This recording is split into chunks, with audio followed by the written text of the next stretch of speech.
नाशिक तालुका police station हद्दीतील दाखल दरोडा व खुनाचा प्रयत्न गुन्ह्यातील मुख्य आरोपी व नाशिक जिल्ह्यातून तडीपार असलेले 2 सराईत आरोपी जेरबंद. नाशिक ग्रामीण स्थानिक गुन्हे शाखेची कारवाई.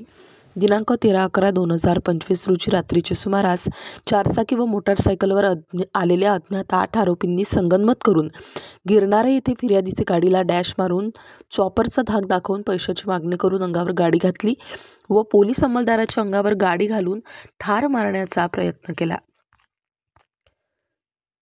व मुंगसरे रोडवरील किनारा हॉटेल येथे जेवणाच्या बिलावरून वाद करून तेथे हॉटेलची तोडफोड करून पार्किंगमधील चारचाकी वाहनांचे काचा फोडल्याबाबत नाशिक तालुका पोलीस ठाणे येथे गुन्हा दाखल करण्यात आलेला आहे.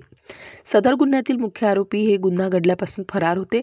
त्या अनुषंगाने नमूद गुन्ह्याचे समांतर तपासात स्थानिक गुन्हे शाखेचे पथकाने गुप्त बातमीनुसार आरोपी नामे गणेश रतन सोनवणे आणि अभिजित अनिल वाघ यांना शिताफीने ताब्यात घेऊन त्यांना विश्वासात घेऊन विचारपूस केली असता त्यांनी व त्यांचे साथीदारांनी मिळून वरील गुन्हा केल्याची कबुली दिली आहे.